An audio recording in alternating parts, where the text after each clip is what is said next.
It'll come back to me later. I'll edit that out. Sure, everybody's hanging on the edge of their seat. You have any facts? What a dickhead.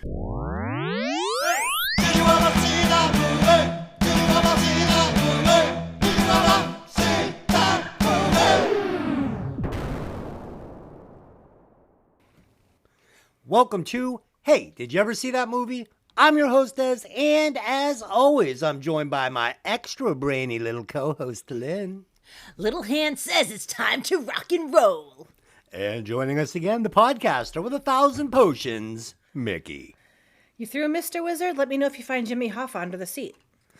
And last but not least, the podcaster, packing heat, young and dumb and full of cum, Tony 2.0. I'm going to need a second after that intro. You want the ultimate? You got to pay the ultimate price. Okay, you did. You signed up for this podcast. This week, we will be discussing the 1991 action thriller Point Break, directed by Catherine Bigelow, written by Rick King and Peter Liff, starring Patrick Swayze, Keanu Reeves, and Gary Busey. As always, this podcast will contain spoilers, so if you haven't seen the movie, take a time machine back to 1991, watch the movie, then come back and listen to the podcast. Okay, Dylan, would you like to beg for likes and subscribers? We're really, listen, we're focusing on YouTube, all right? If you're listening on Apple, 5-star review, very nice, helps, but we're really focusing on YouTube, and I know you all hate me, so Dylan is going to take a shot at this. Dylan.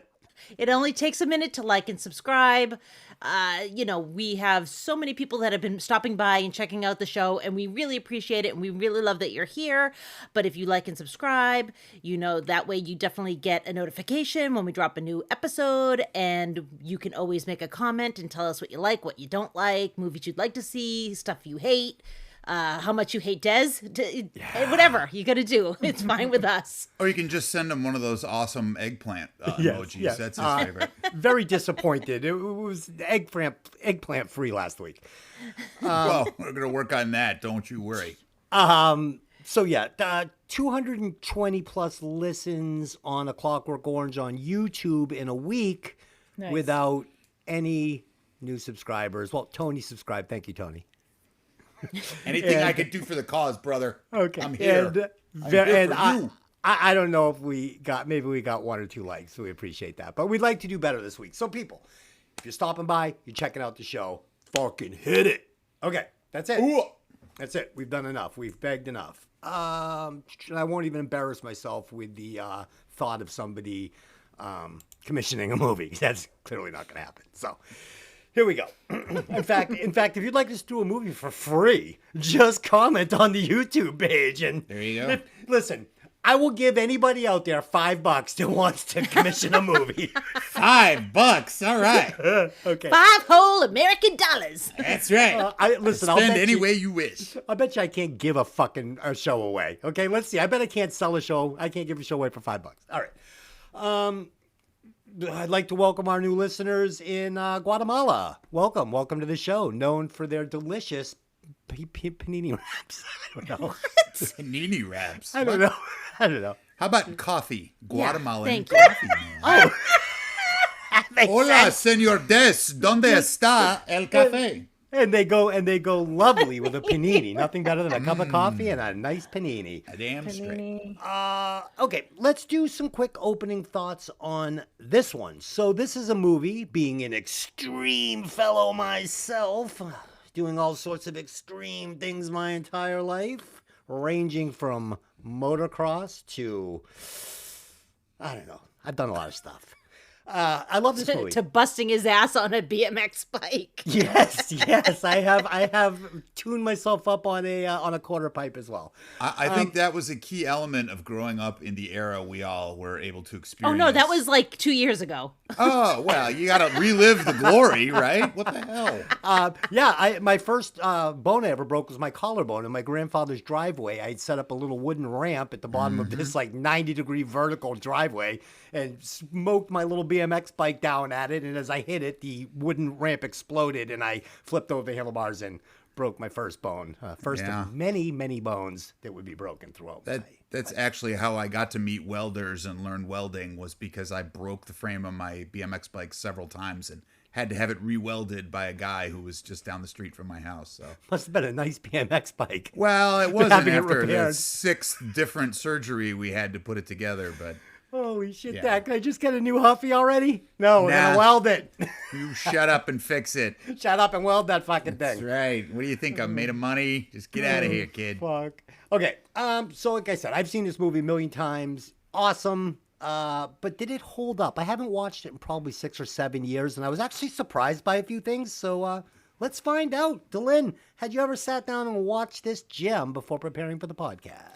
Yeah, I think Point Break was a rite of passage for a lot of people. Funny fact, the reason why I went to see Point Break was because there was an LA Guns song in it, and I was like, I'm going to see it for the LA Guns song. So stupid.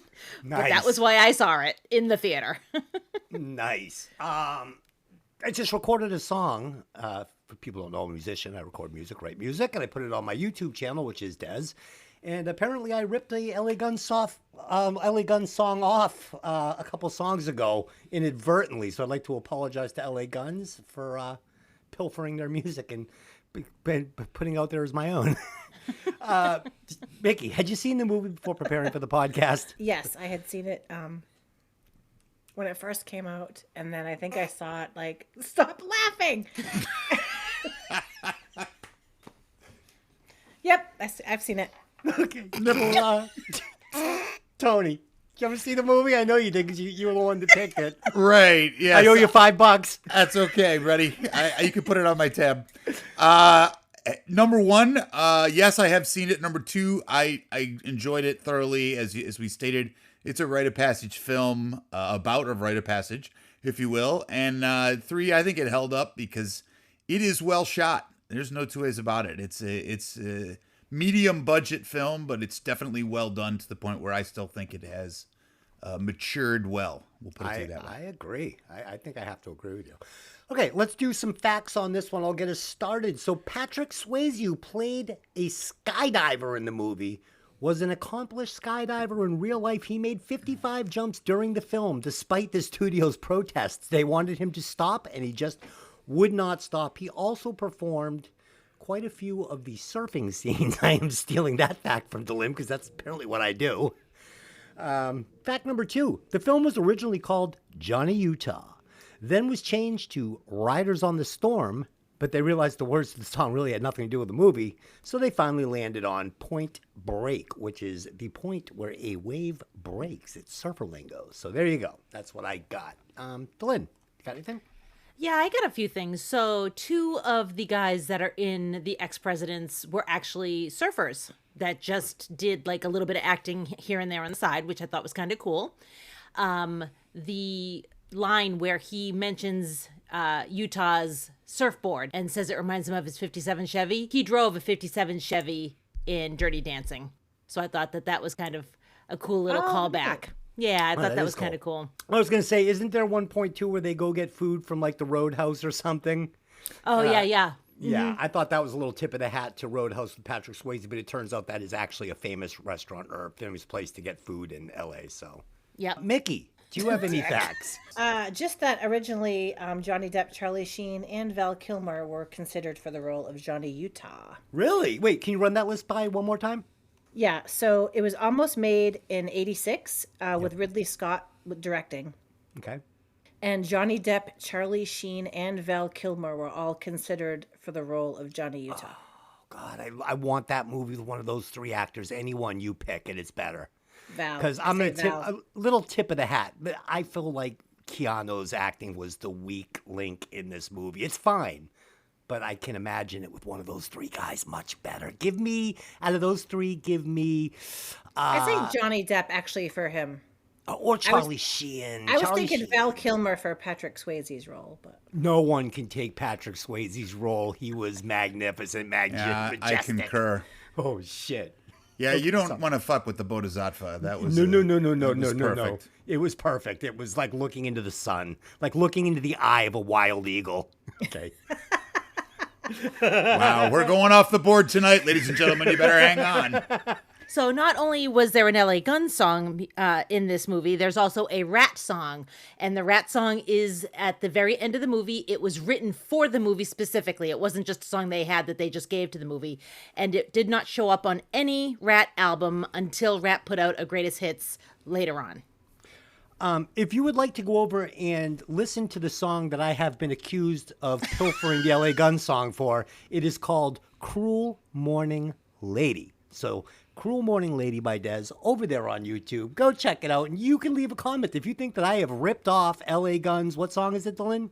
It's the song from this movie, Over the Edge. Over the Edge. So if you think that I have It's a ripped great off... song. Oh, it is a great song. My song is great. I haven't heard the LA Guns She was one. talking about the LA Gun song. Help okay. us, Des. okay. Were you notified by like their legal? I mean, how did you realize this was the situation? I was notified by by the co-host of Violent Vinyl Radio. Oh, okay. So it was a little And more. me. It was a little more informal than say like an actual copyright. Yeah, Tracy infringement. Guns did not send us a cease and Okay. desist. Honestly, Alright. the song doesn't sound anything like Over the It's Edge. just a it riff. has a It's just guitar a riff riff. in it that's very similar in the I very got you. beginning. I got you.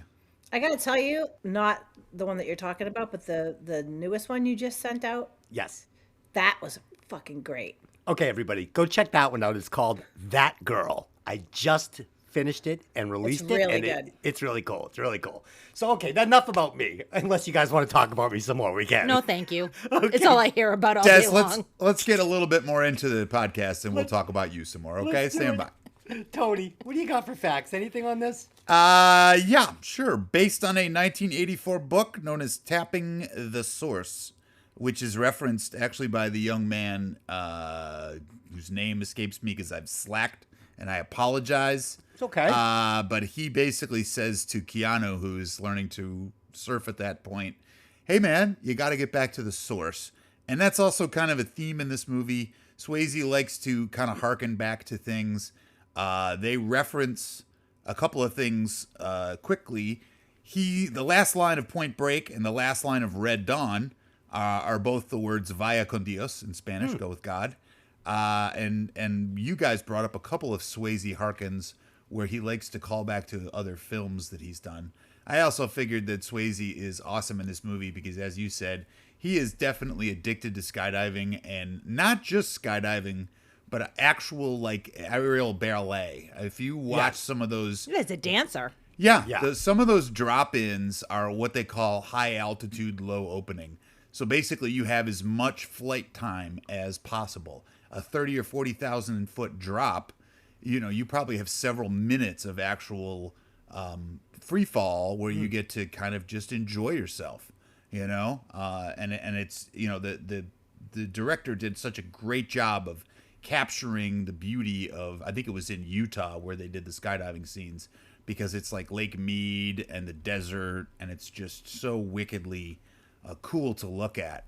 And they just did such a nice job, kind of capturing that. And even on the surf stuff, a lot of really cool shots that are not just kind of pieced together bullshit that they have edited so that it looks as continuity and whatever, but it's the idea that such a good job of, getting cameras in the water and, just doing a really, really heavy duty job of recording. So enjoyed that tremendously. Yeah, Swayze had loved skydiving so much that skydiving Gary Busey into going with him. So, yeah, like, can you imagine Busey skydiving? The best part too is that Busey is wonderful because he is like the foil to Swayze. Swayze is on the edge and calm, and Gary Busey's on the edge and not calm. And it's so enjoyable because I love Gary Busey. I wrote down in the cast, it's Keanu Reeves, Patrick Swayze, Lori Petty, and Gary freaking Busey. Because that's right. Because he's just perfect. I still sometimes walk around and go, "Here, Scooby. Here, buddy. Where are you? Come on, buddy." It's awesome. It's a great tactic. I mean, all the stuff that his character does is hilarious and written for a purpose. So enjoy it. Tony, did you see the remake of this? No, I didn't bother. Okay. Actually, you know what? I apologize. I lied. I did, and I didn't like it. I don't think anybody else did either. Yeah, no, it's funny. Because we and Dylan were talking about this earlier, how it's a fine line between having an extreme movie and having an extreme movie. Right. And that movie was too extreme. Like, we're going to jump motorcycles off cliffs and fly in wingsuits. And it's come on. They tried to jam Mission Impossible into the Point Break, kind of genre. And it's like, dude. Ridiculous. I didn't see it. Stupid. And worse, unfortunately, was a good cast, I think, that went to waste. Because I like the actors and their skill sets. It was more to the idea that it was overwritten, overblown, overdone. And I got 5 minutes in and I DNF'd it, so. Yeah, I mean, you got to remember, it was the time. It was, the time of extreme everything. You had the metal militia doing dirt bikes and, everything was huge at that point. So you had to go big, but in retrospect, it really didn't work. And that was the charm of this movie, is mixing in this kind of spiritual aspect with the extreme stuff. And it just really had a mood to it, right? It had a dirty California thing going on you really miss in that second movie. Like that miasma. Filter. Talk about the filter that they put on. Yeah, so we were talking about it today, is that in certain scenes, there's almost like this hazy filter over everything. Right. And it gives you this kind of feeling of like summer. A heavy summer in California. Like it really made you feel like you were there. Whereas the new Point Break was like so crisp and just, I was like, this sucks. It sucked. even to the point where they go so far as forensically analyzing hair follicle for chemical substrates. I enjoyed that though. I enjoyed that little bit. And okay, it's one of those CSI moments being in law enforcement where you go, is it possible? Sure. Is it probable? Hell no. Well, Tony, but it's expedient to the movie, and damn it, we're going with it. Tony, I'll be tapping your ex-police mind for in certain points during here. I'll have some questions for you as a retired police officer. Very well. My wife unfortunately has to endure some of my commentaries during the film of there's no fucking way that would happen. Okay. I've got some questions for you that you'll have to help us with. All right, let's get into this thing. With a box office budget of $24 million and a worldwide box office return of $83 million, this was considered a huge success, which is why it led to having a reboot. I don't know what the reboot did. It doesn't matter. We all hated it. I think this is also Catherine Bigelow's biggest film until she did Zero Dark 30, gross-wise. Right. Yeah, she's very talented. And it's funny because, she insisted on Keanu Reeves. She said it was never anybody else. It was Keanu the whole time. She saw a leading man action star in this guy. Everyone was like, what? What, Ted? From The Excellent Adventure? They're like, no way. And she said, no, I'm telling you. And did she accomplish that with this movie? No. But she did see that John Wick or that Neo that nobody else saw. So I think you really have to credit her. Yeah, this is between the two Bill and Ted's, and I think they got Parenthood in there as well. Oh, I love that movie. Yeah, me too. And he really plays a very similar character in that. Like, this is just, Johnny Utah is just a little bit more of a grown-up version of that character. Yeah. Okay, Only by a little. Oh, only by a little. Let me give you guys a quick synopsis, and then we will get into it. An FBI agent goes undercover. An FBI agent goes undercover to catch a gang of surfers who may be bank robbers. There you go. Just be happy I'm not doing the read today, because it would all be done Keanu. Thank God it's not you. Des, I bit my tongue on purpose, bro, but I'm with you in spirit, okay? Okay. Just want you to know that. Let's do it. All right. Our film begins with slow motion shots of boaties surfing interspersed with a young FBI agent, Johnny Utah, shooting on a practice range, setting up the bromance and clash between our two main characters. Utah is sent to LA to join the bank robbery department and is assigned to Agent Angelo Pappas, a brash and a little loopy FBI agent that has little tolerance for dealing with the rookie. He's been working on the ex-president's case where 4 men wearing rubber masks of former U.S. presidents rob banks. Despite being intolerant of Utah, Pappas comes around when Utah buys into his surfer theory and is game to dig into it. He reveals to Utah that one of the sources of carnauba wax found at the robberies traces back to sex wax, a product used on boards or decks to increase traction and grip. Also, the robberies only happened during the summer for a few months and then they stop. Utah figures that they're following the waves, only stealing enough money to fund their life. Utah buys a surfboard and goes undercover. So Keanu Reeves' acting in this movie is a little bit green, as we've already kind of talked about. He's surrounded with so many good actors here, though, that it really elevates him. Busey is at his most unhinged, but it's perfect. Swayze is sublime, both in his Bodhisattva persona and the bank robber, because they're like two sides of a coin. They're not the same man. And John C. McGinley is so aggressive, so snappy. You hate him, but you love him to hate him. Yeah, he's over the top in this McKinley. He overplays it, and I love McKinley. I mean, Wall Street, what's the one there with Charlie Sheen, Platoon. I mean, big fan of him, but in this one, he kind of goes off the rails a little bit. I love the look of this movie. And you got to remember, too, with Busey in this is after his motorcycle accident. He had done a movie before this, and he was kind of like slurring and not quite there. He had really got it together again by the time they shot this movie. And he had found God and said, he had died and spoke to angels, and they sent him back to Earth. He had the choice, and he had really found himself. So he said he was going out of his way to be easier to work with, because after Buddy Holly, he had really started, he said he was like drinking his own Kool-Aid, and he was really hard to work with. And he said he really went out of his way to be easier, and I think it showed. I thought this is one of his best performances. I love the character. We get this mix of the 80s and the 90s here. Two best decades of all times. We're getting Chili Peppers. We're getting Neon. I mean, it's 91. It's the sweet spot between the two decades. This opening montage, it is fully erect, right? We've got fucking Bodhi surfing like a god in slow motion, and we've got this, fast-paced shooting, FBI montage for Utah, and it really sets up our protagonist and our antagonist. And I use those loosely because Utah becomes an anti-hero in the middle of this. Like, you almost stop rooting for him at some point. You're just like, you're no better than Bodhi, but whatever. It's nice setting them up.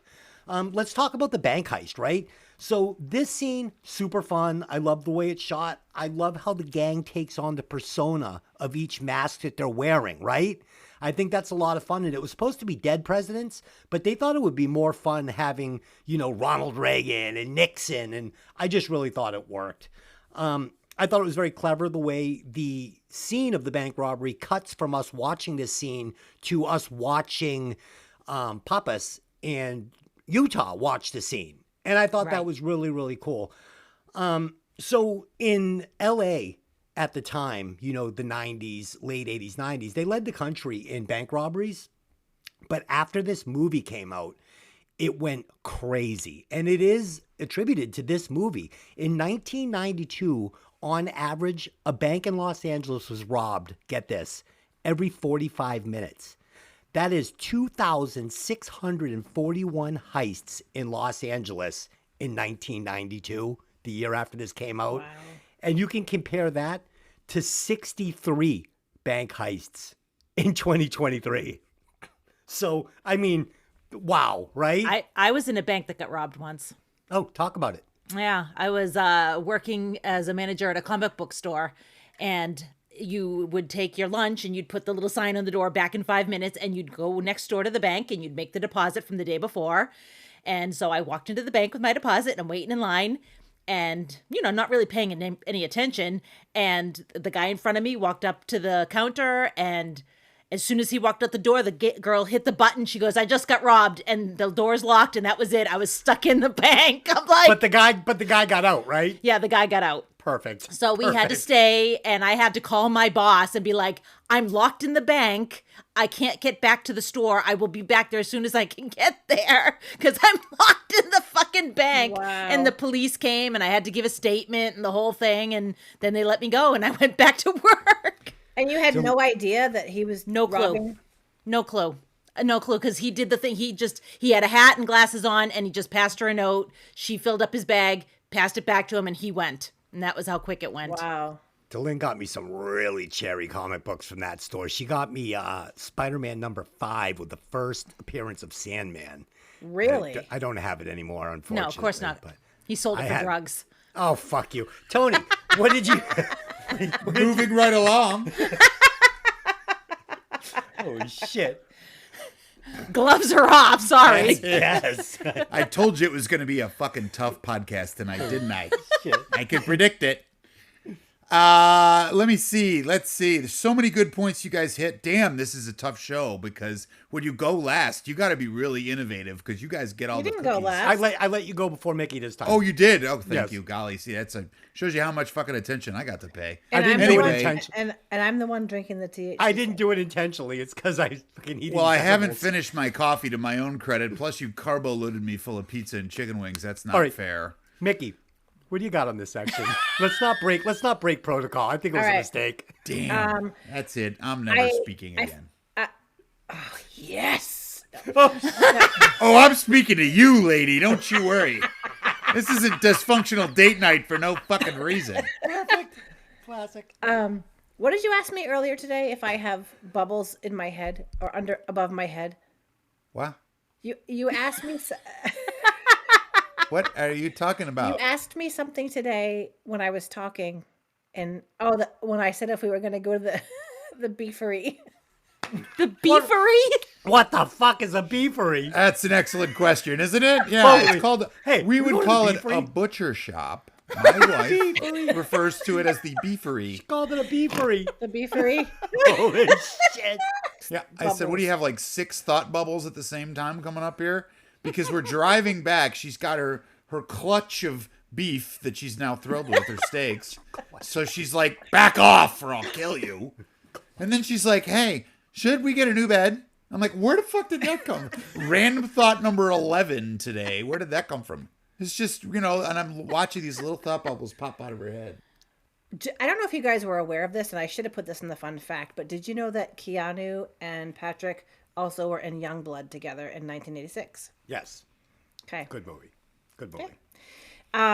Did you know that Keanu was born in Beirut? I did not. Yes. Yep. Did they surf there? No, dude, his dad was a professor of geology and he was on a dig, man.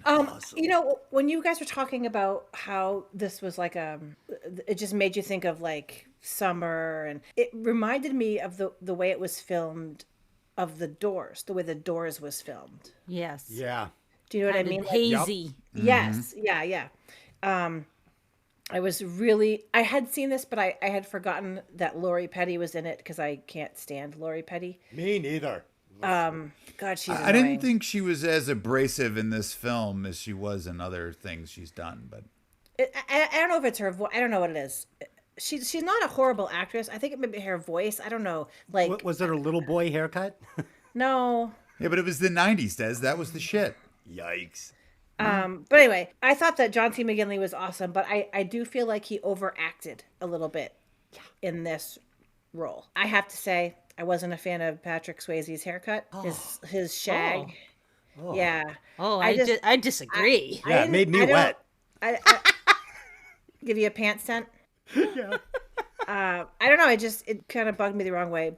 Tony, would you like to take a stab at this section of the movie? I would. Why, thank you. Yeah, the worst part, too, John C. McGinley is such a good comedic actor that I didn't realize until he was in Scrubs, which I thought was hilarious, while it was a TV show and not a film. So, but, that's we're not going to get enough character development with him, but I think Gary Busey is the perfect example of like the old school guy versus the new school, and especially in FBI where they think they're elite, he's perfect. And Keanu Reeves taps that nerve at one point where they have to have their first kind of man fight. Yeah. And he goes, "You're a washed out Vietnam vet," right? Because we don't want to talk about that. But this guy's been around 20 years. He did military service. He's that kind of guy. The difference is that he's not polished anymore because he's grizzly and salty and shitty about stuff because his job is to produce. His Tony. job is to find the bad guys and get them locked up. Tony, during that scene, he says to fucking Keanu, "You were rubbing shit on your hands and wiping it on your face." I fucking laughed out loud. Yeah. I laughed out loud. I often would make jokes during a training where if no one got the reference, it's like, yeah, because you guys were all pooping in a diaper when I was watching this stuff. So no wonder you don't get it. Because unfortunately, when you get to be, an elder guy of 20 years on, the jokes don't work anymore because the kids were like in the third grade when this stuff was happening, so they don't get the reference. But Right. Busey's awesome, so it doesn't really matter. Nothing personal. He's like Salvador Dali. He can get really fucked up and just kind of drool on the canvas, and I would think it was art. So he's good that way with me. I also didn't realize that Catherine Bigelow and James Cameron were married. Thank you, wife, for that wonderful stat, because he's the executive producer, and he's also got that magic touch with films where whatever he touches kind of does well. He just has a really good width and breadth about. But he left her for Linda Hamilton during the show. Well, yeah, welcome to Terminator. Yeah, that's the way that goes. But what are you going to do? Hollywood is very temporary. Sadly, I think that movie genre shit extends into the real lives of many of the people in Hollywood. Agreed. They forget that this is supposed to last. But I even think the blend, as you said, Des, is really nice a way to put that, between the 80s and 90s. Even in the soundtrack, anything from PIL, Public Image Limited, Jimi Hendrix, Concrete Blonde, LA Guns we talked about, School of Fish, Rat, Loud House. I mean, not a movie you would buy for the soundtrack, but a movie you probably should buy for the soundtrack. That came with grunge in the 90s, where I can remember judging a film sometimes simply by how good the soundtrack was. Mm-hmm. And even if it didn't really apply wickedly to the film, but, to the point, like, I thought Oliver Stone was a genius because in Platoon, a lot of it is symphony music, but it's perfect for the film. Yeah. And it seems tough to score a combat movie in Vietnam with symphonic music, but he did a great job, or hired a guy to do the great job. So this film to me really held up well because of the fact that it has these elements, and it seemed to be very much able to stand the test of time. I love the soundtrack of this. Fun fact, my band opened for Rat with their original lineup back in the mid-90s. So there you go. They were dicks. Get the fuck away from the bus. Remember Nikki offering to punch Stephen Piercy in the face. Nice. She would often do. Okay, is that it? We're ready to go? Next section? All right. Utah goes deep undercover to find the surfers. His first time out is a disaster, with him almost drowning. He is rescued by Tyler, a tough girl surfer that yells at him and tells him he doesn't belong out there. He sees her as an in and checks her record to get something he can use to endear himself to her. He learns that her parents are dead and lies, saying that his are too, when asking her to teach him how to surf. She decides to teach him the basics and even introduces him to her ex-boyfriend, a guy named Bodie. Bodie seems very welcoming, and Utah is invited to hang out and play football on the beach. Later, Utah goes surfing on a different beach and gets taken out by another surfer that gathers up his buddies, including Anthony Kiedis of the Red Hot Chili Peppers, and comes to beat the bag out of Utah. Bodie arrives just in time to step in and defuse the situation after Utah takes a few shots to the kidneys. Utah becomes convinced that those surfer punks are the culprits, and the FBI begins a stakeout of them. I'm a little sad that in a movie directed by a woman that Tyler is such an afterthought. I feel like, I know you guys don't like Lori Petty, but I feel like she was doing what she could with the role, but it's really poorly written. And you could remove her completely from this movie and it wouldn't change the movie one little bit. Right. So to me, that's disappointing, especially with a woman at the helm. You would think that she would give her a little bit more agency and a little bit more than just being set dressing. Yeah, I felt the character came in and out of focus. Yeah, I think she's a subtle character. She's not the mother figure, if you will, but she has mother figure power, because if she's not happy, no one's happy in this movie. She tells Bodie what is going to happen, and he goes with the program. As in control as he pretends to be, she's telling him, because I think that they were in a relationship at some point in the past, what she's going to do. It's not he tells her anything. And I think he has come to terms with that because he realizes she is totally her own person. And even to the, he alludes to that in a conversation with Keanu at one point, like, just ask Tyler, she'll tell you that, you know what I mean? Yeah. Kind of like, what's mine is yours. I mean, they're an open relationship. It's a free-spirited relationship. But it's also the idea that Tyler is driving the car. She's not up front and forefront about it, but she's secretly pulling strings in the kind of the background, if you will. Yeah. And if she likes Johnny, then he's good to go. And he gets automatic kind of clemency with these guys or credential with them simply because he's with her. You know what I mean? That speeds along the whole process to getting him in this cliquey group of people who don't like Outsiders. They say it numerous times. They're very cultish, and they don't. If you don't do what they do, you're zero. You're off the map with them. And Johnny's got to constantly be tested to prove his mettle. But a lot of what he does to incorporate himself in this group is done through her. Yeah, because right. she's an active participant. Yeah. It's subtle, and you're right. I mean, I would have given her a stronger role because, she becomes the love interest, whatever, and it develops the character a little better. But in an action movie, you only have so much time in the film to do what you want to do. So, but I think secretly she's kind of driving certain forces in this film. I agree. I thought the character, like I said, it came in and out of focus for me as far as her being like, the badass chick. I liked how they introduced her as, the skilled surfer. She's badass. Like you said, Tony, she can hang with the boys. She's the only girl in the group that's taken as, one of the guys and not like one of the guys' girls. You know what I mean? Right. She's not second tier at all. She's not arm candy. Yeah. Exactly. Even with Bodhi, like you said, Tony, he gives her the respect of saying, she's kind of her own girl, which I enjoy. But here's my problem. Once Utah starts courting her, this is where I have a problem. So he comes into that little restaurant that she's working in. He comes in hot with, "My parents died too." It's like, all right, so your parents died in an accident too?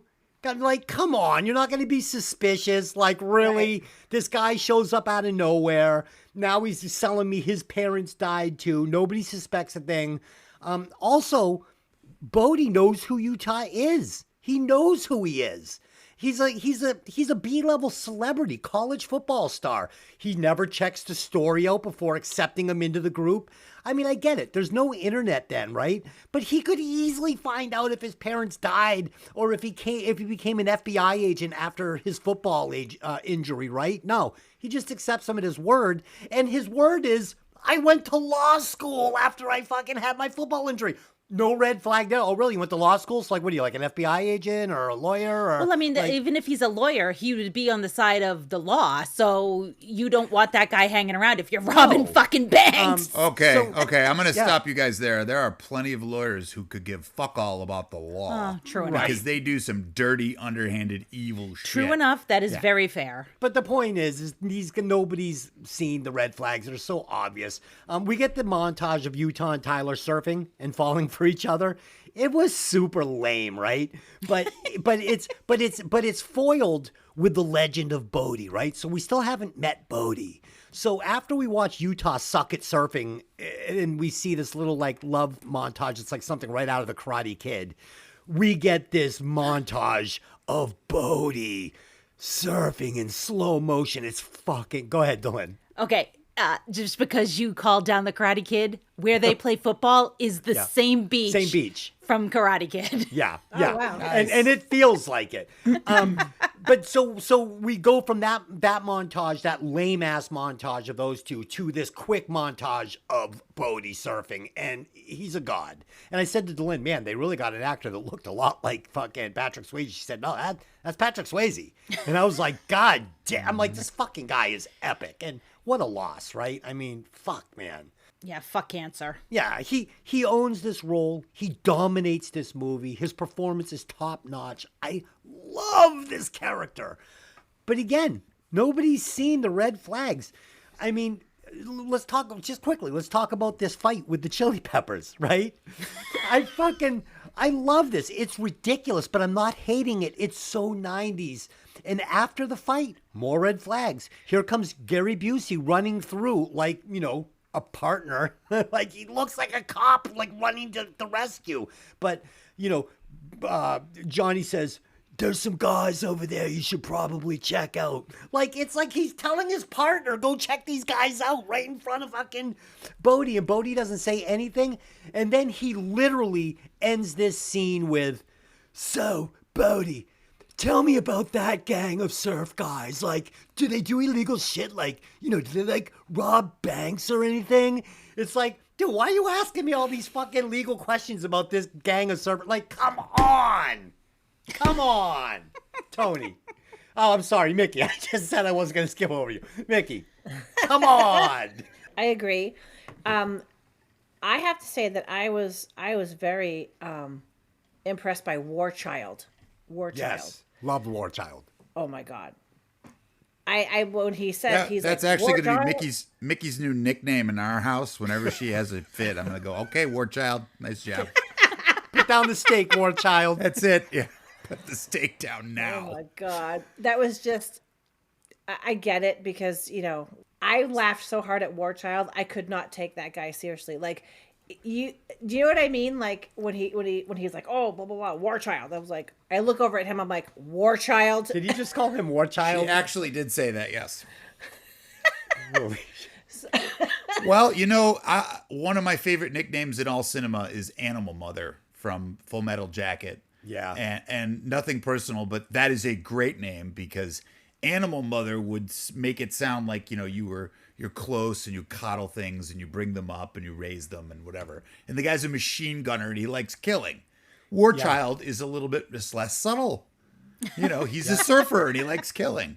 And if you knew the 90s, right, you knew there were surf Nazis. I think there was actually a movie called Surf Nazis. Yes. And from what I understand, it was terrible, but shit happens.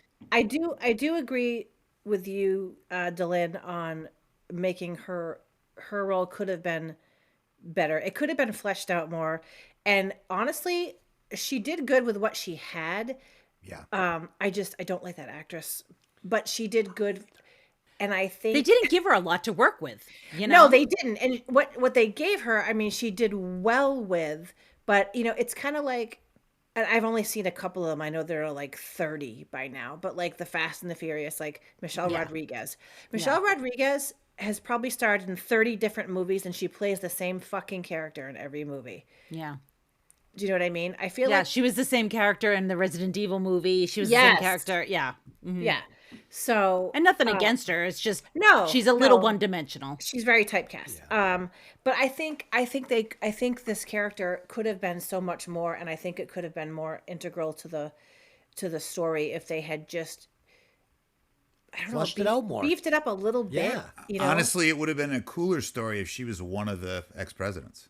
Yeah, I agree. yeah. I mean, Yeah, that would have been way better. You want a really progressive 90s bank robbing gang, put a female in it, or Right. make her the Make getaway her driver. Margaret Thatcher. She could have had a Margaret Ooh, Thatcher. there you go. Look at that. Yeah. The FBI decides to raid the surfer punk house, and it's a bloodbath. Not only were they not the ex-presidents, they were under investigation for meth dealing by the DEA. With that lead squashed, Utah begins to believe that perhaps Bodie and his friends are the ex-presidents, and he starts following them. He sees them spending time inside a bank without doing any business there before returning home to pack up his house and put everything in storage. The season is over, and Bodie will be moving on until next summer. They have one last chance to get them. Utah and Pappas decide to stake out the bank. They get distracted by meatball sandwiches, and the presidents make their move. As they leave, Utah and Pappas give chase. Bodie and Utah end up in a foot race that Bodie only wins because Utah hurts his bum knee. But the jig is up now. Bodie knows Utah is a cop. So the real question is, have you ever found a meatball sandwich so good you'd miss a bank robbery because you were Yes. too busy eating it? Yes, that's Italian too. Remember those meatball subs? They were fucking good. Tony, you know of a good meatball sub you'd like to Are you kidding? promote? I am from a city raised on meatballs, baby. Oh, shit. But also, can we talk about the chick in the surfer punk house, the fucking lunatic woman? Yeah, she's hardcore, Yeah. isn't she? Fucking awesome. And you know the sad part? I'm sure there were many of those people. I mean, if you've ever been to Venice Beach, you see the power lifters, Franco Colombo and oh God, Schwarzenegger was there in the day, and Ronnie, God, I can't remember his last name. But they were an actual group of competitive lifters that made Venice Beach their home, and eventually there became a female contingent. And some of them originally went to wrestling, and then quite a few of them went to MMA once MMA got more popular, especially out west. And this girl reminds me of one of those people because she is not only hardcore, she gets out of the shower after being shot at, but now she's throwing, forearms and elbows and punches like she was set on fire. Oh, yeah, she's So- stabbing Kicking people. ass. Yeah. She's stabbing people in the Exactly. back. She is ruthless to the core and she has no compunction. Because she's on methamphetamine. Because they're Well, selling it. that might be, but usually at meth, you're zipped out of your head and you're not exactly the most coordinated individual. This is a person who obviously knows how to fight and knows what to do when you're fighting. So she's Have on I top ever of it. told my methamphetamine story on this show? I don't think so. Okay, so I was out in Hollywood. My band was playing at the Whiskey A Go Go, and afterwards we got invited to a party down in Long Beach, California. So we headed down there probably about 3:00 in the morning, and it's a house party. There's a bunch of people there, and there's some glasses of OJ lined up on the breakfast bar. So I grab one and I drink it. Thirsty, we're doing cocaine all night and drinking Jack Daniels, so we do that. And about, I don't know, a little while later, my guitar player pulls me in the bathroom. He's like, dude, what the fuck is wrong with you? You're acting unhinged. You look crazy. And I'm like, what? I look in the mirror and I start panicking. Ah! So we go back out in the living room, and this giant bald guy, I hear him screaming in the kitchen, who the fuck drank that orange juice? Who drank it? I'm like, I drank it. I drank one of the orange juices. Why? He goes, that was my drugs. And I'm like, what? And he sees that I'm terrified, and he leans in and he whispers in my ear, I hope you're not busy for the next few days.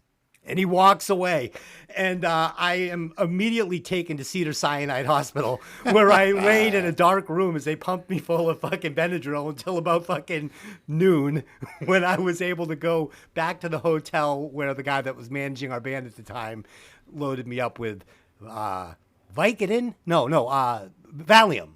With Valiums. Yeah. And I slept deep into the evening. Wow. So there you go. Were you there, Dylan? No, that was pre-me. Oh. Yeah, she was there the second year when I went to Cedar Sinai Hospital the second time. Yeah, because he bought hair gel that had like glitter in it, and he poured water over his head, so the hair gel ran into his eyes, and the glitter scratched his cornea, so we had to take him to the hospital. Yeah, I woke up in the morning, I was completely blind. That sounds like such a fucking Mikki thing to do. Like, And it was a Des thing to do for sure. I didn't want to even go there, Mick, but thanks for bringing that up. But the dude, I'll never forget it. I'll never forget that guy. wow. Oh, God. The look of anger to the look of, oh, shit, kid. Okay. Now Des is much more, stringent when buying hair gel, just to be sure that it is the correct formulation. Yeah. Oh, God. Okay. I'm confused. Where are we at the movie? I don't think I've spoken about this section. This was the punk house, the lawnmower. Yes. And raid. then them also figuring Yes. out that the ex-presidents are probably Bodie and his buddies. Yes. So Bodie tells Utah about the 30-year swell here, right? And this is a nice callback at the end of the movie. I like this. You know, you're hearing him talk about this 30-year swell that's 50. coming in. 50. Was it 50? Yeah. Even 50-year rarer. storm. Yeah, so, that's going to come back at the end of the movie. I thought that was really good. Raid on the Nazi house, super fun. We get, like you said, the naked ninja girl. She's kicking ass. Anthony Kiedis gets his fucking foot blown off. Super graphic scene. I Blows loved his it. own foot off. That's how talented he is. Yeah, and then the best scene of all is when War Child is pushing Johnny Utah's face into the blades of that lawnmower, and you can see his hand slipping on the rubber wheels. Oh, it's fucking so good. I'm feeling the tension there. I thought it was great. Gas station scene. Love this whole chase scene. Love it. But Swayze, not on location. He was somewhere else filming another movie when they shot this. So that's actually Swayze's stunt double that you're seeing being chased by Utah. But Swayze did do the up-close shot of his eyes coming through the mask, locking eyes with Utah. And I thought that was pretty good. That dog was not hurt. I read a detailed thing about how they did that stunt without the dog getting hurt. There was mats. There was a fake dog. So there's a real dog at one point, but when he goes to throw it, it's a fake dog. So dog was not hurt. So Tony, here's my question for you as an ex-cop. Should they have called for backup once they came, the bank robbers came out? No, why would you want that? The FBI doesn't need backup. Can we get a chopper in here? Bank robbers on the run. Meatball sandwiches down. Meatball sandwiches down. My other thing is, although it's just a cameo, but the very quick introduction to our friend in the DEA, which is helping make your favorite Tom Sizemore. Yes, from Strange Days. Do you think I like these clothes? Do you think I like this hair? Shut up, you whiny bitch. Okay, you're undercover. If you don't like your fucking job, quit and go work at an ice cream stand. And you got like a bad tattoo, which I love. Yeah. And then the best part is the guy's crying the blues. Hey, you know what? Nothing personal, but They don't have to alert you of anything. They're wholly separate. They do their own thing. If you've been working on something for 4 months, you should have fucking acted. You Tom slacked.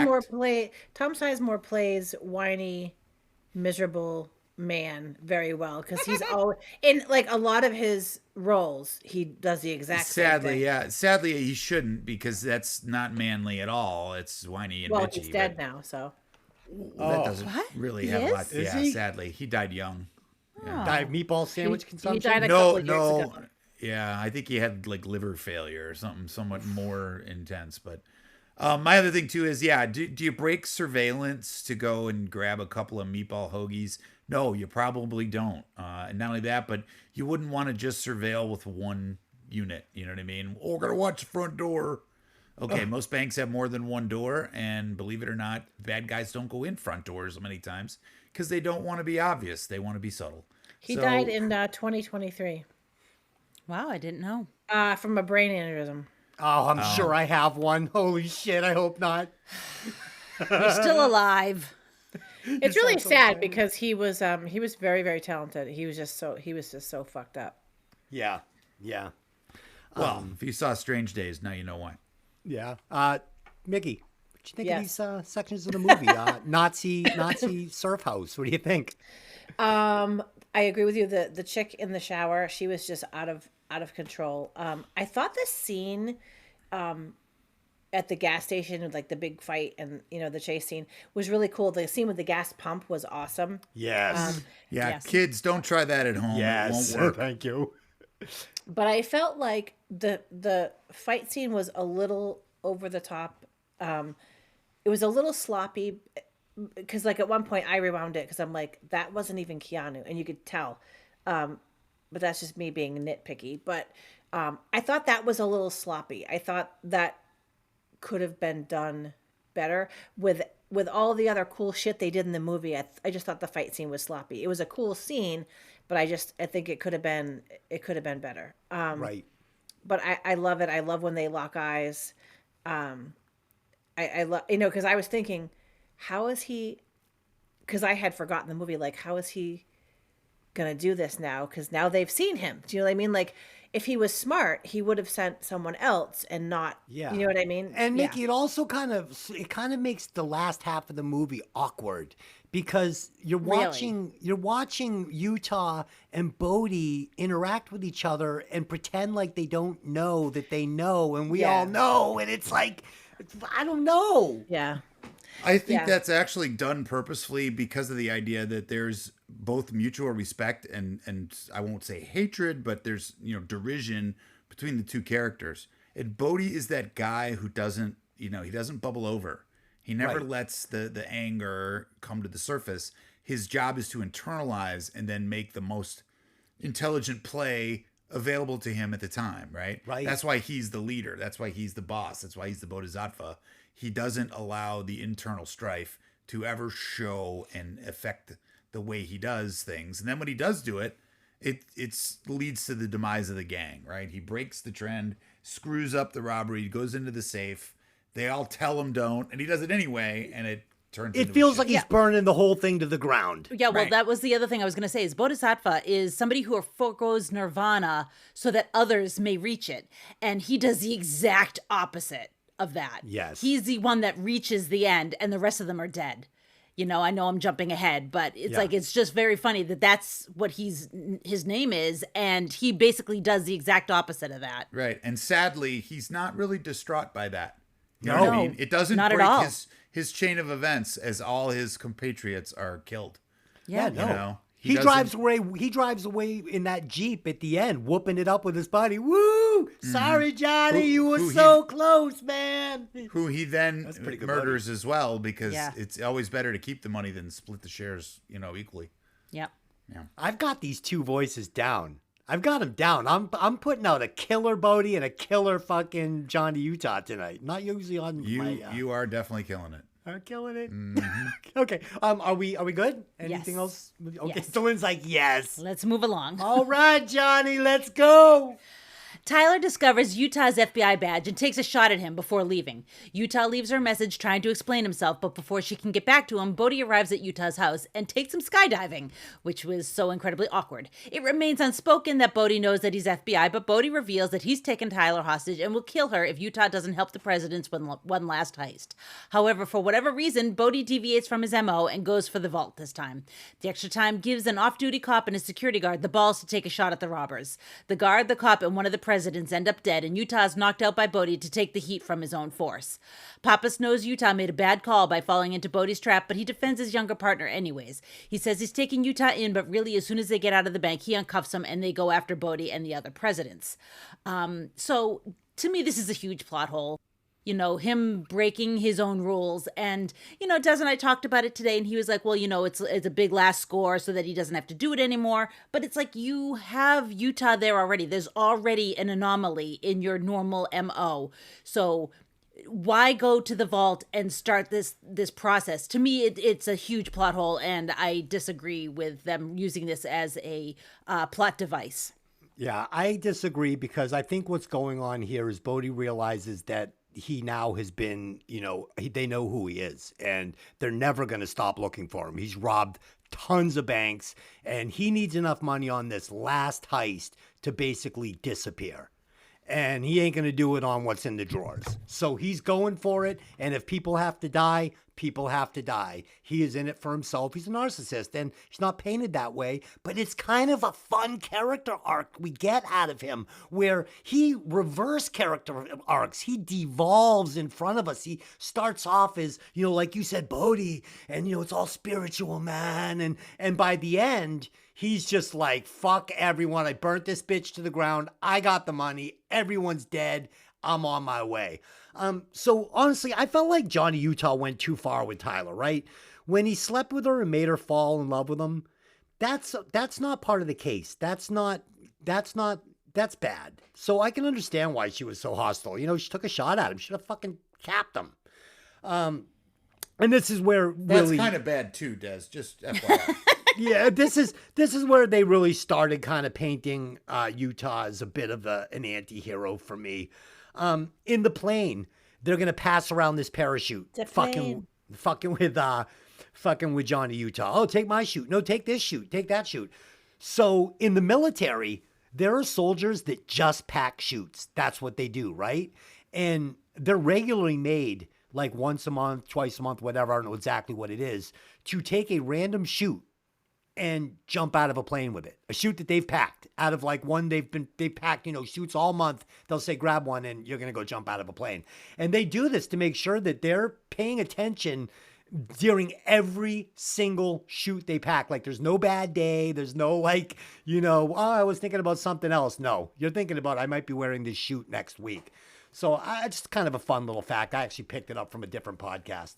Yeah. Des, by the way, it's actually a high honor, and if you're not exemplary, you will never earn. They give you actually a badge, if you will. Oh wow! Declaring that you are a parachute rigger, and that you work in rigging. You check the lines, you check the silk. You know, the whole 9 yards. Now they're not silk anymore; they're a synthetic material. But yeah, you have to be an exemplary soldier. Not only that, but it's the idea that you know you have the attention to detail, et cetera, et cetera, et cetera, to do this job. So. Yeah, it's an honor, and it actually has a bonus for your pay. I would imagine. Really? You have the life of, you know, a good portion of the military in your hands. You probably should be have good attention to detail. This bank robbery, okay? This undercover cop, he fucking goes full cowboy with a fucking 9mm. There and let's talk about this. So I'm gonna get to you, Tony, after I just kind of lay this out. So you got this cop, he goes full cowboy with like the 9mm gun, and then there is no way Pappas is walking out of that bank with Utah after multiple homicides have just happened, and Pappas knocks the chief of police out in front of everybody. They're both leaving in handcuffs. Okay, Johnny Utah is leaving in handcuffs and he is going directly to trial. Okay, they're going to be figuring this out in the courts. And Pappas is going to jail because he just fucking assaulted the chief of police in front of everybody. The FBI isn't like, all right, boys, have a nice day. Go get meatball sub. We'll see you when we see you. No, not happening. Tony, question. So you're at the bank. You're off duty. You've got your 9mm, and you are witnessing this going on. A group of 7 men, heavily armed. Are you going to stand up and start firing? That's an often asked question, only because, let's be real, do you have the ability to justify your actions? Sure. The key is this. John Wayne always gets away in the movies because he's John Wayne. Right. The key is that if you're John Wayne, you were probably going to wind up like our friend did, and you're going to be shot multiple times in the chest, and you're going to be deceased. Yeah. So sometimes, as we like to say, it's better to be an excellent witness and collect information than put yourself and all those other nice people lying on the floor in a really bad spot by having a gunfight directly over their heads. So, and the worst part too is he tries to co-opt a security guard, and he says, "You're going to cover my ass or my back." And it's like, dude, he's obviously not a willing participant. Don't push a bad situation. He's not going to be good for shit with you. Okay. He might go through the motions, but you need somebody who knows what they're doing. Even 5 on 2 is too many. Okay. If you ask me, you've made it this far. You're not going to be injured. The ex-presidents, even if they don't stick to the plan, they're not there to injure people. They don't do wanton violence. It's more to the idea that they want to take what they're taking. It's insured money. Everybody's going to be covered. They'll leave. Everybody goes on with their life. Exactly. If you play the hero and you try to jump up and do some shit, you're probably going to be ventilated through the chest and you're going to wind up on a slab. So, it's a call you have to make if you work in that law enforcement field. Is it always the right call? No. Believe it or not, one of my FTOs, similar to what DeLynn had, he was in line at a bank during a robbery, and he said the first thing I did was reach for my sidearm that wasn't there because he was in civilian clothes. But it's a reaction, you know what I mean? When you do it for a living and you wear that weapon 12 hours a day, he said, I tried to draw and it wasn't there. And he was, oh shit, you know what I mean? better He was off. like, yeah. And it was like, I got cold water splashed in my face. Like, hey dude, your job is to get through this and to make sure it goes as quickly and smoothly as possible. Right. So that's what he did. He was a good witness, get the height, the weight, the dress, the age, the ethnicity, as much information about the actors, the doers as you can. What do they leave in? What happened? It's all going to be videoed anyway. Now, Tony, with Utah's involvement in the crime, right? Mm-hmm. And Papa's assaulting the chief of police. Are these 2 men being allowed to leave by the FBI to continue the investigation? Or well, here's the thing. Number one, because they're feds, it's a little different the way you're done, right? Feds, 9 times out of 10, don't lock people up in handcuffs and bring them to county jail and drop them off because feds handle federal charges. Federal charges are always procured by the United States Department of Justice. So it's a little different than the locals. Punching John McGinley in the face as the director of the LA office of the FBI, he would have to literally go to the LAPD and file that charge because there is no assault charge in the federal U.S. code because they don't handle that. It doesn't rise to that level. It's a simple so they assault. could actually have walked possibly, out of that bank and continued. It's necessary to the plot lines of the film to do that. All right. Johnny Utah would probably argue a case that he had absolutely no ability to resist. A, the life of a person hangs in the balance if he doesn't. B, he's trying to rob this bank with a unloaded shotgun because he's been set up to do it, so he's coerced. And C, it's the idea that he feels as though he has no ability to fight back. Tony, if you're going to sign off on it, then I'm fine with it. Well, I'll put it this way. You're always told that every time you fire your duty weapon, there's a lawyer attached to every bullet.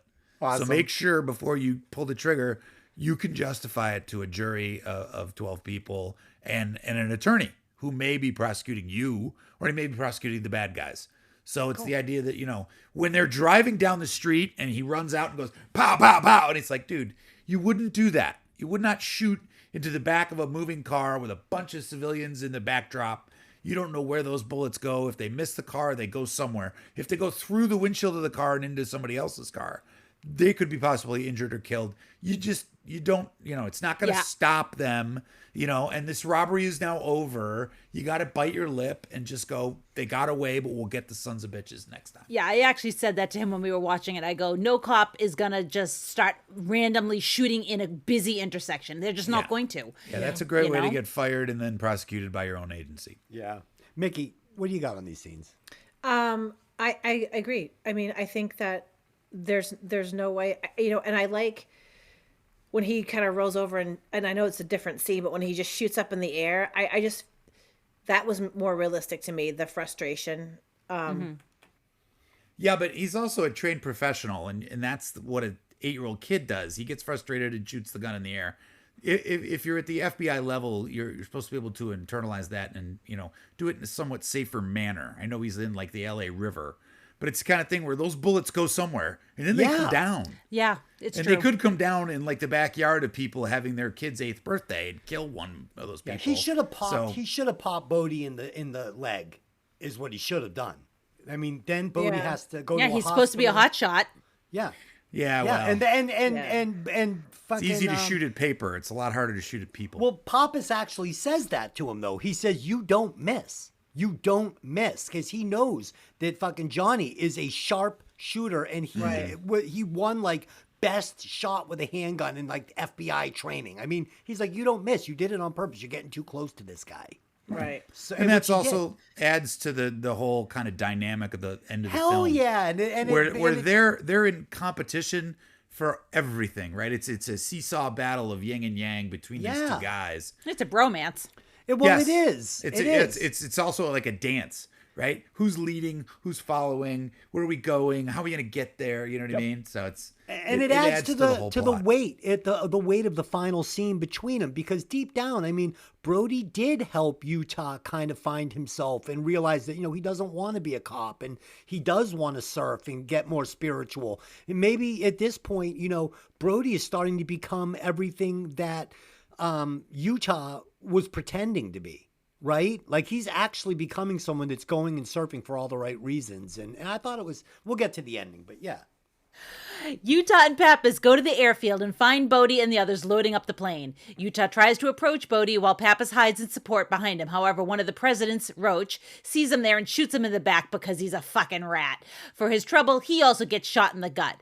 One of the other presidents also gets shot and dies on the tarmac before Bodhi loads up the bleeding Roach and forces Utah onto the plane, telling him that there's no chute for him. He pushes Roach out of the plane with the money before jumping out, leaving Utah on the plane. Not able to let Bodhi get away, Johnny jumps out of the plane with no parachute and reaches Bodhi. They tussle and fight but land mostly softly because they don't die. Roach is not so lucky. He's laying dead nearby with the money floating away on the breeze. Bodhi's accomplice arrives, setting Tyler free and taking Bodhi away with him. Years later in Australia, Bodhi's prediction of the 50-year storm that would cause the Pacific to swell and produce huge waves comes true, but Utah's been tracking his former friend. Surfers are evacuating the beach en masse, but Utah knows Bodhi won't miss it. He finds Bodhi standing on the beach looking at the waves and explains to him that he's been tracking him for years, including finding Rose's unclaimed body in one town and Bodhi's passport in another. They fight right there on the rain-soaked beach before Utah handcuffs Bodhi as police close in from both sides. Bodhi begs him to let him die as he lived on the waves. The police watch in confusion as Bodhi, quote-unquote, gets away by paddling out to the huge wall of waves, only to be crushed by their power. Utah chucks his badge into the ocean, a look of peace on his face as he walks away. This is my favorite part of the movie. The frustration of years of chasing Bodhi is plain to see on Utah's face, and Bodhi's realization that he's reached the end of this, this journey. It's over. Everybody else is dead, and now it's his turn too, and he's going to commit suicide by wave, which is like unbelievable. It is. And it makes some of the weaker parts of the movie fade back for me. It makes me, appreciate other parts of the movie that were not so great as I was watching them. The ending is pretty powerful. Yeah, so this is where this movie actually rises above movies that are better movies, like Lethal Weapon, for instance, obviously a better movie. But Bigelow did something with this movie that those movies didn't do right. So you get this really heavy drama like in Lethal Weapon, really dark movie. But all of these movies have the same thing. They share the same thing at the end. So I forgot that Pappas died here on the tarmac. It was a surprise for me watching this again. And I like the decision because 100% of the time in these movies, we would get this final scene where like Pappas would be in the hospital bed and, Utah would come in and, well, we got our man. And they would joke and we would see this, buddy cop thing coming on like, when you're better, I'll come to your house and you can have dinner with my family. And I get why they do that in movies like Lethal Weapon. You've watched, an hour and 20 minutes of really heavy, dark shit, and they want to leave you leaving the theater feeling good and, feeling good about the movie you just saw. And they do not do that here. Everybody dies. Everybody dies. Really, really dark ending. And I love it. But it did leave me feeling down. Like, when this movie was over, I had like a pit in my stomach. I was like, oh man, that just sucked for everybody. And I liked fucking Pappas, and I liked Bodhi, and I liked fucking these characters, and I didn't want them all to die, but they did. So this scene where they jump out of the plane together, iconic scene in this movie. It's fucking awesome. Utah wants his fucking man, right? And he's gonna get him. But there's no way he can hold on to the parachute, hold on to Bodhi. The amount of force released when that parachute opens would just tear him right off Bodhi. He could never hold on. Impossible. And finally, I love the end of the movie. We get some exposition between Utah and Bodhi, like Delin said, explaining, what's been going on, what happened to Rosie. It really sums things up quickly. Then we get Utah releasing Bodhi into the ocean.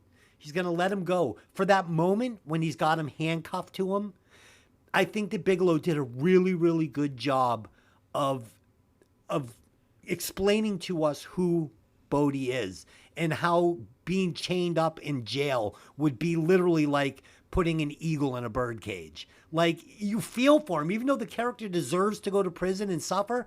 You can't. No, it's Bodhi. Release him to the ocean. I'm screaming out, unleash this man and let him go. And he does. And then he disappears into this wave. You actually see him jump off of the board. They make a point of showing it. They make a point of showing him skimming down the wave with his chest and then diving directly into the crush zone. He commits suicide, and it's super dark and it's super, super heavy. And it's the charm of this movie, and it's what separates it from other movies of its kind in this era. It was a really bold move by her to deliver such a dark ending, and I loved it. Tony, Mikki, fuck the whole show. Mikki, talk about it. Did you love the ending?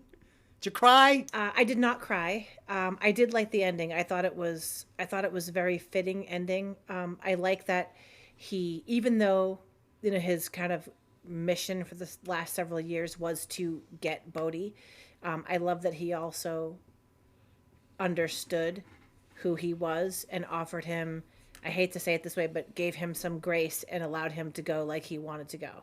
So you like that choice? I did. And but I also think that he also was kind of like, I got you. And he didn't say this, but I think it was at least like subconsciously, like, I got you and I could take you in if I made the choice.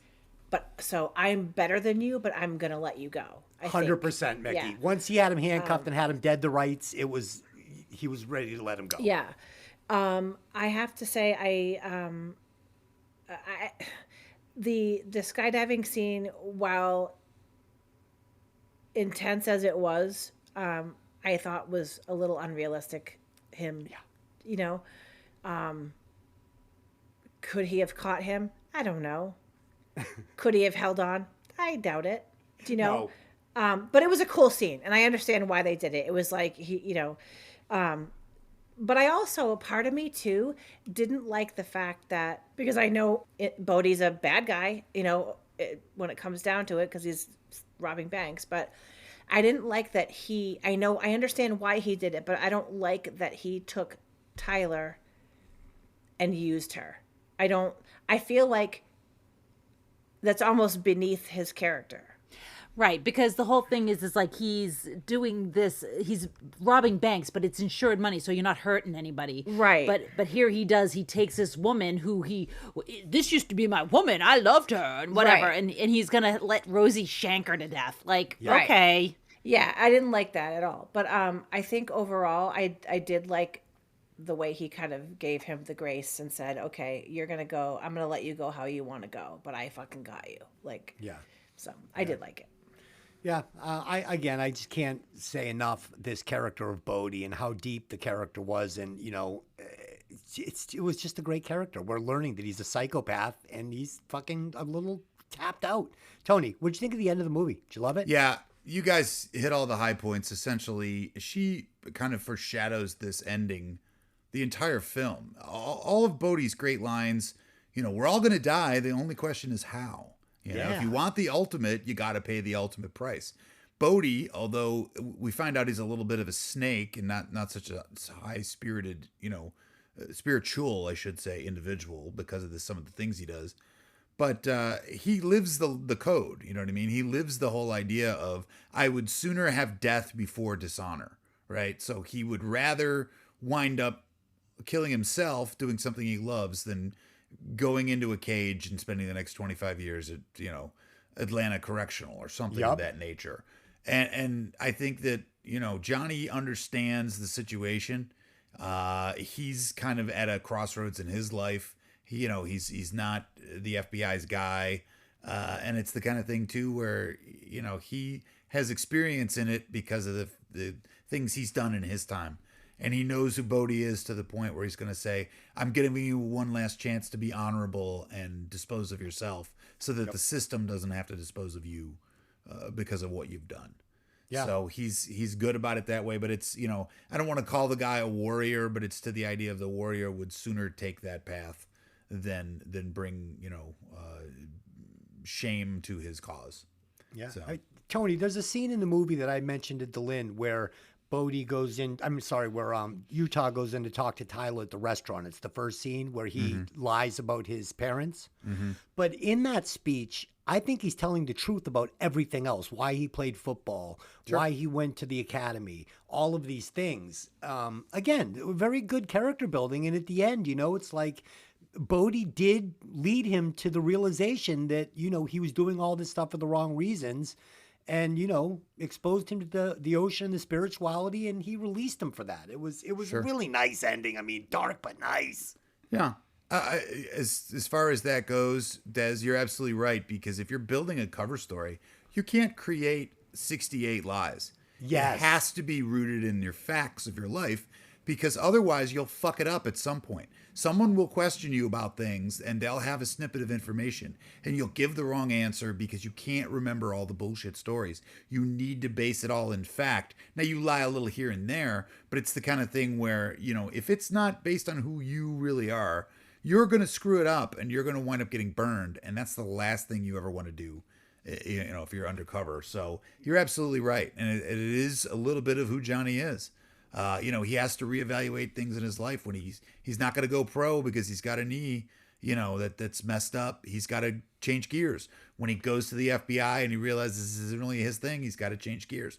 Yeah. That's the adaptation of who people are in life. So you had talked about that on a previous episode about questioning people when you were a cop and how you would catch them in lies. Yeah. And it's when people add too many lies to the story. Right. So you're saying is, for the people out there, if you're going to make up some bullshit story, right, try and keep some of it based in reality.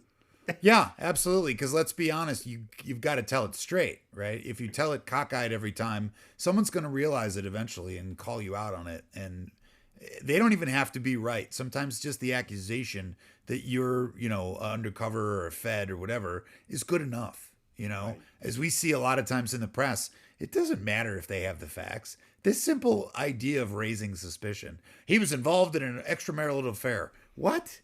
That didn't happen. But because it was said on television or it was said in the media, all of a sudden people they jump to conclusions and go, son of a bitch must be guilty. Jesus, whatever. So, it's hard. And like it's the that, kind of like thing. that poor P Diddy. Oh, Oh yeah, I'm sure all that's totally Being railroaded. unfounded. None of that could be true. Okay. That's I'm why. joking. That's why he ran for the hills. Holy shit. P. Okay. Diddy's beefery. Oh, that's gonna make the intro. All right. Bingo. So that's it. We have broken down Point Break for you. I hope you guys enjoyed it. Now let's head over to the recasting couch. I have got some amazing recasts for this one. I would replace Keanu Reeves with one Ryan Reynolds. I think he could bring that same kind of energy to the part, but maybe with a little better acting chops. And I would replace Lori Petty with one Veruza Balk, who I think might be a little edgier in the parts. She was almost my pick to replace Lori Petty. Ooh, I like that. Delynn, recast it. Okay, so I'm going to move Patrick Swayze from Bodie to Utah because I would like to. That's what he tried out for. He tried out for Utah, and they ended up giving him Bodie instead. So I'm going to move him over, and then I'm going to cast one of the people that they wanted for Utah, Val Kilmer, as Bodie. I think that the two of them, it would have been really amazing. Because especially if you look at the way he played Jim Morrison. Yep. If he brought that to this role, to the Bodie role, I think it would have been really amazing. Yeah. Yeah, that kind of is Bodie, the Jim Morrison role he plays. Very a little close. bit. Yeah. Mikki, recast it. Mine isn't as good, but I would replace. It's funny because I almost had Fairuza Balk for Lori Petty, but then I changed it to Jennifer Connelly. Oh, yeah. Yeah. I really like that. I'm a big Jennifer Connelly fan. Me too. I think and she could have done really good in that role.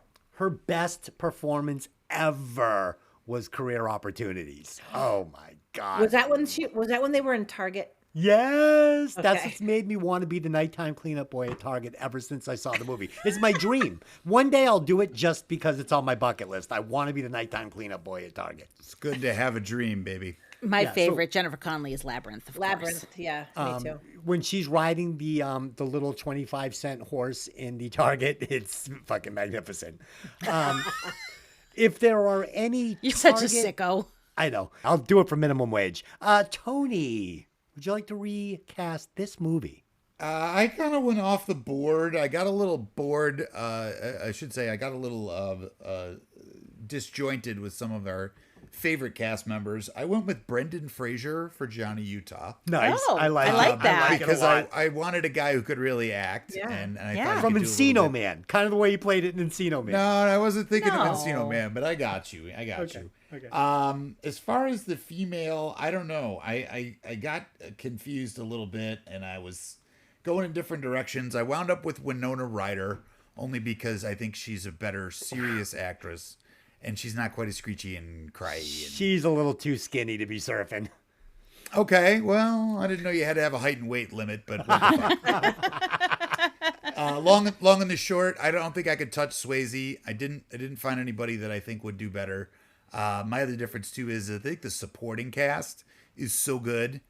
I don't want to change anybody. You know what I mean? Yeah. John McGinley's a pain in the ass, but that's what's written. You don't mess with Busey. He's still one of my favorites, and it's the kind of thing where the little snippets of Anthony Kiedis or anybody else were just too good to change. Yes. Actually, now that you've mentioned Anthony Kiedis, I would replace the guy who played War Child with Flea. They're done. Yeah, unfortunately, though, I love your theory. Flea is like 5'7", he Yeah. weighs like 160. Yeah. So Not he would blow over intimidating. in a stiff breeze. I got to be honest with you. I'd be scared of Flea. I think he's a little nuts. No. Oh, I think he's very nuts, but he's not as physically imposing as this No, guy. Bodie would be Fair like, Bodie would have been like, hey, War Child. And fucking Utah would have been like, what? Just call that guy War Child? Okay, let's clap out some alternate endings. We'll score this and we will log it. As if we'd end the movie like that. Yeah. Let's do the Scooby-Doo ending. Good call.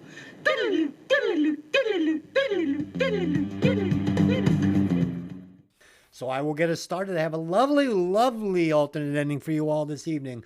Johnny tracks Bodie to the beach just like in the ending we saw. He lets Bodie ride the wave just like in the ending we saw. But in my ending, we see Bodie swim out and then disappear under the water. We see he has anchored a small bag just off shore with a small diver's oxygen mask, flippers, and a small handheld Nautica Skipper underwater sea scooter. He cuts the cord. He cuts the cord connecting him to the surfboard. Is this show now sponsored? Wait a minute. He cuts the cord connecting him to his surfboard and escapes. Johnny and the police see the surfboard wash up on the beach, broken and bashed from the giant waves. They just assume Bodie has drowned in the giant surf. A year later, a man robs a bank in Hawaii wearing a Ronald Reagan mask. Bum, bum, bum. Fade to black. Okay, that's what I got. So, Lynn, did you write a winner for the end of Point Break? Okay. In my ending, Utah finds Bodie on the Bells Beach in Australia, but instead of the fist fight and arrest we got, Bodie suggests that they both go in the water and see who makes it out of the waves alive. They both paddle out and have the last frame of the movie is the two of them both entering the curl of the wave with no way of knowing who lives and who dies. I fucking love it. It's like the end of that Rocky 2 when Apollo and Rocky both throw the punch and it stops right before they land. Who landed that punch? Who rode that wave? I gotta know. I love it. Nice job. Not only Nice that, job. but then we could have a Point Break 2 that would Yes. actually be a hell of a lot better than the shit they came up with. Point Break 2, nice Electric job. Boogaloo. Ooh, there you go. With Kid and Play. I think this might be a record with Des liking Dylan's ending. So she's had a couple. I've had a couple of good ones. I she did a wasn't good one taking for the it seriously. Clockwork Orange, too. Okay. Again, I didn't get to finish it. Dylan is a writer. She's written 2 full novels, and fucking she was bringing the shittiest endings. So I dropped the gauntlet, and she has stepped up and been writing some great shit. You Nice killed work. it with Clockwork Orange last week. Killed it. She had the best ending ever. So, yeah. Mikki, have I given you enough time to come up with a ending? No. No. No. I suck. Mick, do you want me to go and I'll stall while you wait? You know what? I don't have one. I don't. I love it. That she's Hey, finally not it's even honesty. pretending. The last 3 she pretends she's like, okay, so in my alternate ending, and she starts like saying stuff. Like, Yeah. So They took the dog outside and they went for a walk and they the saw end. some trees. They went to and the it was beefery. beautiful. They went to the beefery, the local beefery. You know what's funny is so on my way to work, I passed this big red fucking building. Right, it looks like a barn, that's been like redone, all super nice, and it's a butcher place, and it's called the Beef Barn.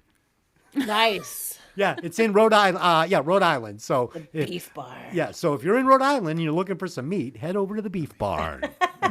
That'll be 8642. Yeah. They cut it thick. Tony, And they know what thick is. oh God, Nice. if you like thick meat, head over to the Beef Barn. okay, Tony, that's go what ahead. she said. It's too bad I didn't bring my drum kit. I could have given you the rim shot. Thank you, ladies and gentlemen. He'll be here all night. I went a little Richard Rodriguez, Quentin Tarantino, and underneath Richard Robert. Hey, I'm not smart, but I play one on TV. Essentially, on the beach, Bodie has the serape, blanket, whatever it is, but underneath it are 2 fully automatic machine guns. And when Johnny Utah confronts him, it becomes a huge gunfight. They both light each other up. It's like Road to Perdition all over again. Nice. And they both die there because, unfortunately, that is Johnny's goal is to get the bad guy, and he does. And Bodie's goal is to get away, and he doesn't because Bodie's bad and Bodie loses. So Everybody dies. in yeah, your well, ending. nothing personal, but that's what gunfights are for. You kill everybody in the movie, and then you end quickly because fuck that happy shit. You want that? There's no Coen Brothers movie here. You got to do it that way. I would like to just add one little bit to your ending. So Keanu had actually married Thailand had brought her along to say goodbye to Bodhi as he was with him, and she is hit by a stray bullet in this fight and also dies. So everybody dies, nobody lives. Yeah, you're going for the whole Masashi thing with that. Yeah, everybody dies is right. Everybody dies. Let's not. Yeah, let and then anybody she had survive. a child who was in one of those carriers who also caught one. Yeah. No, she was pregnant. The baby died when she died. Yeah, because that would be Okay. more tragic. Perfect. Yeah. So dark. So That's it. dark. Okay, that's it. We've done it. We finished. Delyn, once again, you have come up with the best ending. Mine was very creative, but yours was better. Thank you very Nice much. work. Nice Yes, work. Nice job. Okay. So, Mikki, no more pressure. I'm not going to go to you anymore for the alternate ending. We're just going to let you sit the alternate ending out. Okay. I'm going to surprise you one of these days. Okay. If you Yeah. have one, you bring it. If not, no pressure. Des, one of these days we're going to have her drink her THC cocktail at about 3:00, and she's going to figure out an ending that works. I And can't we'll wait. We'll get that on the show, and we'll be good to go. I'll be looking forward to that episode. Excellent. Okay, let's do some rewatch scores. So for me, this is a great movie. Unfortunately, Keanu Reeves is still a little green in delivering a bit of a one-dimensional performance during this. It didn't hurt the movie for me. It's great the way it is. He's fine. I just imagine what it could have been with maybe a little bit better of an actor in that role. So my rewatch score is 4.09. This is a killer movie. Delyn. I agree. Keanu Reeves is a little green. I dislike how Lori Petty's character was written. But honestly, it's a fun movie. Like, it's fun. You know, like, of course, we picked apart the plot points in this because that's what we do, because we're reviewing a movie. But who really gives a fuck? It's just a fun movie. I gave it a 4.178. Nice. I like it. Mikki. I like it too. I didn't remember it, to be honest with you, but it was fun. It was again, it's one of those movies. It's kind of like Jurassic Park, where you don't watch it for the plot. You just watch it because it's a fun movie. You know what I mean? Yes. It's not going to win an Oscar. It's, you know what I mean? But it's good. And I love Keanu. He was a little green, but he's Keanu, so he gets a hall pass. And I would give it a 4.12. I like it. We all saw it the same. We should have done a disaster piece theater. People That died. would have been good. You have to pay. I think you just did it. I think that cut. Tony. Moving right along. Let's hear your score. All right, dude. I will quote the great Russell Crowe and say, "Were you not entertained?" Oh, I was. Because it was an entertaining movie. No two ways about it.